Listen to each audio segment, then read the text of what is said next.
Hey everybody, how are you today? I'm live, obviously, on Facebook. No, I'm live on YouTube in the vertical mode, raw and real. What does that mean to me and it means to you? Raw and real. Listen, authentic talk, that's what we're gonna have today, authentic talk, right? Hard to find nowadays. All this AI bullshit, you never know what is real. You see shit that's over edited, it's over polished. Is this real or not? I did a live yesterday and people thought that I was AI. No, raw and real from the heart. Listen, no teleprompter. I'm looking at you and there are no words there except the ones that are coming to and through me from the universal energy and through my mind, through my heart, and out of my mouth to you. And boy, today, got some great messages for you today. Really the theme of the stream today is self-doubt because I'm learning a lot about it. I've learned a lot about it in the past and I continue to learn about it. Waiting for some more people to jump on. Tom, glad you're here. You're always jumping on the lives. I appreciate you. Tim, great. Leave a comment. One of the reasons I like going live in the vertical format on YouTube is that these lives show up in the shorts feed. And people that watch this again later, those minutes count towards my watch hours. So a little selfishly. And another reason I do it is because I expand my reach. So I end up connecting with people who aren't already subscribers. These are people who just happen to find out who's this crazy bastard who's going live. Let me check them out. Do I like this? Do I not like it? Should I subscribe? Is this something that I'm interested or not? So in the browse feature, I'm going to show up. Not just from people who are searching on a specific niche. Not people who are already subscribed, but people like you who are jumping in and out of the shorts feed to check out what I'm talking about. And today, the theme of the stream is going to be self-doubt. I don't know how deep I'm going to get into it, but I've been watching some interviews of a young lady, and her name is Yates. And she has a new book out, which is called, it's called Big Something. Big Trust. Yeah, that's what it is. Big Trust. I'm going to get the book. I've watched a couple interviews with her and Ed Milet, her and Cody Sanchez. And these are people that are all in this space of self-help, personal growth. And a lot of the concepts I've already learned before. Thanks for checking in. If you haven't already subscribed, hey, we're building a community of progress here. Glad you're checking in. Like I said, I love doing these lives in YouTube vertical mode because I know it shows up in the shorts feed. So I get to connect with people who aren't already subscribers, people who are just kind of browsing. What the hell is this guy talking about? Am I interested? Should I stay? Should I go? And so it helps. It helps build the channel. And I like connecting with new people who are interested really in doing, hey, how can we do better every day in every way, better today than we were yesterday? I'm talking about the theme of this stream is self-doubt, everybody. And I was mentioning to myself and you earlier about a new book out by Yates. And she cites a study. This study, I never even heard of this study before. It was done by a Dartmouth professor back in the 1970s. And he took two large groups of people. And in the one group, he actually painted or stenciled on their face a scar from the ear to their chin. And then he showed them this scar so that they knew that it was there. They saw the scar from ear to chin. And then before he set them out in the public to have a conversation with strangers, he said, hey, before I send you out, I'm going to put on some moisturizing lotion on this scar so that it sets it in place and it won't crack. And then he set those people out to have conversations in public. And when they came back, he assessed how those conversations went. And all those people reported, hey, man, people treated me like shit. They judged me, create great anxiety. People, they treated me poorly. Now let's rewind. When those researchers actually said that they were putting on moisturizing lotion, what they were actually doing were they removed the scar. So the scar was not there. So when they went out to have those public conversations, negative. There was no scar there. It was all in their mind. As a matter of fact, the researchers had third parties videotaping these conversations, and there was no difference in the way these people were being treated as the group who didn't have a scar and knew they didn't.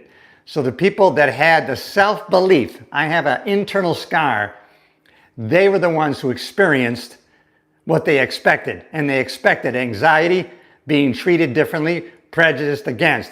I mean, it's a great study, unbelievable. I loved it.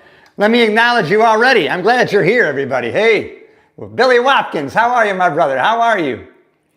Gates with the Yates. Hey, Richard Phillips. All right, I got two champions with me. I appreciate it. I'm glad you're here. Another thing I learned from this author, and her name is Sade Zari. And I already mentioned her book that I'm going to get, by the way. The book is Big Trust.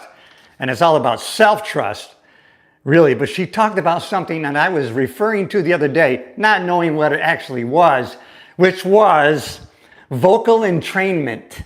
Vocal entrainment. Never heard of it. Didn't know what it was, but I know the concept, and I've tried to use it. I talked the other day about how I have to consciously focus and try to decide to speak more slowly and clearly so that people can better understand me, because I tend to talk too fast. Now, what vocal entrainment is, and it's a study, it's an actual scientific thing. Vocal entrainment means, and they use this in yoga. See, I'm already tripping over my words. Yoga teachers already use this. It's really a rhythmic speech, because people's heart rate will start to reflect the speech that they're hearing. And that's why, and it's happened to me during stand-up comedy, if I'm talking too rapidly, too erratically, it gets received by people as anxious, anxiety, tenseness, and that's an uncomfortable feeling that people do not want to feel. And we learn this in stand-up comedy. If you go up there with fear, expectation that the audience is not going to like you, they're not going to find my jokes funny, they actually receive that message, right? We're all receivers. We receive, right? And so if we're going on stage with that expectation, people are not going to accept me. They're not going to find me funny. I don't know that self-talk is going to be expressed, and the other people are going to feel it, and they are going to sense it, and they're going to be uncomfortable, and they're not going to like it. That's why you can see a comedian struggling. He can't remember his routine. He's fearful. The audience fears it. They don't like it, and they actually reject the comedian. And now the expectation of rejection is actually real. It's kind of crazy, but it's good stuff to learn. All right. Hey, listen. Our fearless leader. I love you for saying that. You made my day. I'm going to be going forward with a new confidence based on what you told me. Oh, that's another thing that I learned. One side of the coin is we shouldn't be affected by negative judgments or opinions of ourselves. And we also shouldn't feel too bolstered by admiration comments or people that are affirming to us. And if we're living for those affirmations, we're coming from the wrong place. So it's kind of both sides of the coin. Although I'm taking your encouragement in a positive way. If you haven't already subscribed to the channel, you probably already know, maybe if you've been here before, is if you go live in the vertical format of YouTube, it shows up in the shorts feed. And later when people watch it on the replay, that counts towards my minutes watched. So I do it for two different reasons. One kind of selfish. One is it expands my reach to people who aren't already subscribed. People are just showing up in the browser feed. So hey, glad to connect with you. It's all about positivity. It's more than motivation. It's all about discipline. It's all about mastering our minds so that we can live our best lives. And I got hooked on this shit about 40 years ago when I tried thinking differently. I noticed I acted differently and I got different results. And so I got excited to do more, become more. And then I just can't help sharing. And why? Because I get it back to me tenfold. You can't share something of encouragement with somebody without getting it right back to you. And I got to ignite it. Hey, cloned C5G. Hey, how you doing, brother? I have a little bit. Oh man, thank you. Guidance. Oh my God. All right, brother. Richard Phillips, William Watkins, I love you guys. Yeah, listen, I'm still, very young, so I haven't experienced that much yet. I'm only 68, so I've got a lot of life to live, right? I got another 40 years in me. When I look back about some of the things that I've done by accident that were really, things that I now am learning to do with intention. Have you ever looked back and thought, wow, or you've learned some new concepts and ideas and strategies and you think, wow, this is great. I'm going to apply that. And you can look back in your memories and realize, wow, some of this stuff, I've already done it. I did it by accident. I didn't know that I was doing it. I didn't know how I did it, but I was doing it. And now going forward, we can do it with intention because now we have a track record of success through these things. And, some of our toughest moments where we push through, we've gotten the biggest return on our investments. When I made that conscious choice, right? Because when I refocused my intention in 1981, 82, hey, I'm going to leave my job in upstate New York, my little hometown, my little village of Caledonia, where my family and all my friends are. I've established a reputation. I've got a good, comfortable life going. But when I refocused, no, wait, I feel I'm meant for more. I got to go to the big city. I got to apply to New York City, NYPD. I've got to apply to LA. I've always said a thing for Los Angeles. No, I should be an entertainer. I've got to move. I've got to go in a different direction. And then you make that decision. And once you make that decision and you start going in that direction, there is a dopamine hit. There's a good feeling from that. But then the challenge comes. Other people who love you, support you, they're around you for your own best interest. Hey, what are you doing? Hey, you're making a big move here. Are you sure you want to do this? You've got a great life. What are you doing? I mean, you're not going to know anybody where you're going. You're moving across the country. You're going to be doing this. And it does hits home. I can think of a memory. I remember my last visit of my friends, and they gave me a keychain. Don't forget us. I just remember in my Chevy Monte Carlo, black and silver, 1983, this was December. I'm driving away from them, and I can see them in my rearview mirror. Oh, shit.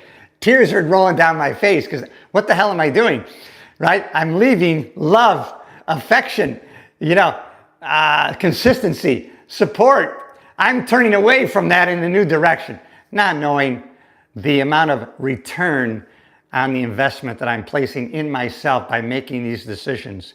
And not only was I going to be enriching my own life, but I was going to be enriching those people's lives that I still stay connected with, that I was still my family, my friends. I became more, and I was able to share more with them.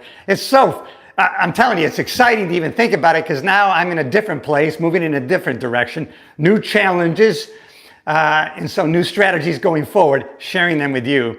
So thanks for subscribing. I see we got a lot more people jumping on board. And all right. Thank you. Hey, Blue Hornet. You heard about me. Listen, I heard about you. I heard you have greatness within you. That's what I heard, Blue Hornet. That's another thing I talked about the other day, right? I was reminded by something else I was watching. It was actually Les, I can't think of his name. But he's always saying you have greatness within you. But if you think back, because I think back to high school, I had two teachers, and you probably have one or two people in your life, not necessarily teachers, they saw greatness within you. They see something in you, right? Hey, you know what, maybe you should follow that instead of this.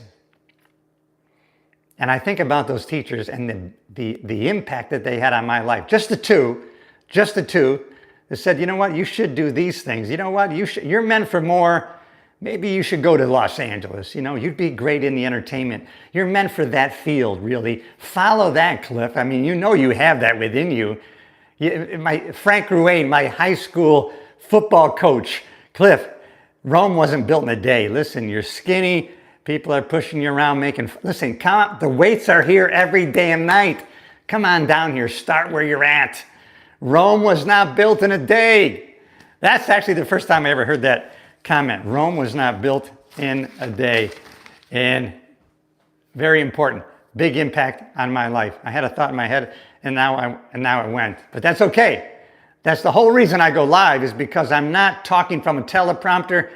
I do have a couple notes. I wanted to talk about that vocal entrainment, which I thought that was so, you learn how to develop rapport with people in neuro-linguistic programming.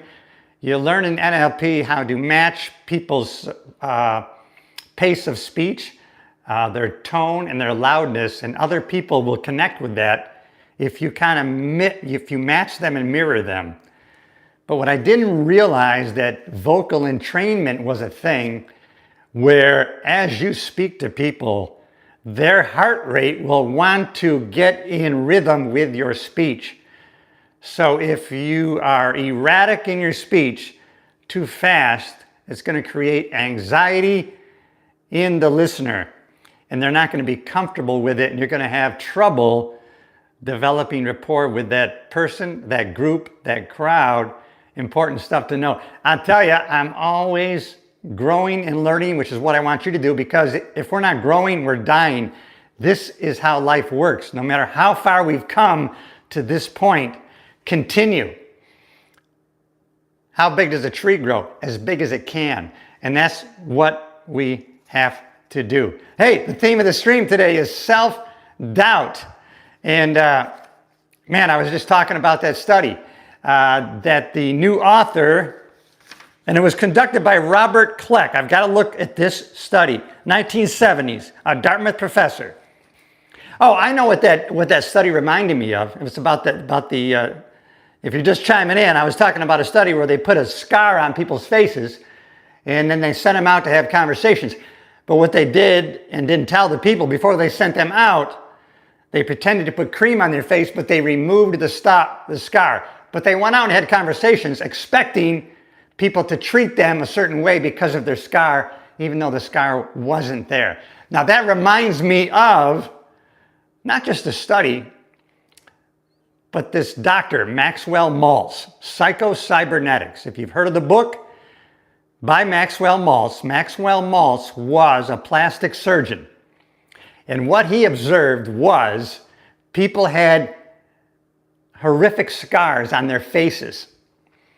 And he would repair those scars so their faces were restored to their beautiful original selves. And they would still go out in public and they would act as if they still were displaying the physical scar on their face. What they had, they still had a mental scar. You can repair a physical scar and still have a mental scar within your head.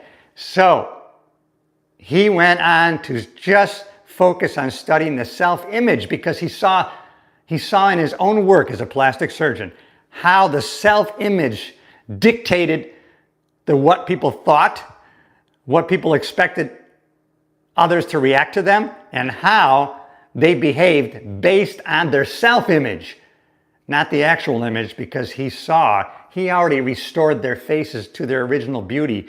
And yet, because of the internal scars, it didn't matter. They still went forward in life as though they were displaying an actual scar to the rest of the world. Psycho-Cybernetics, a book in the 1960s.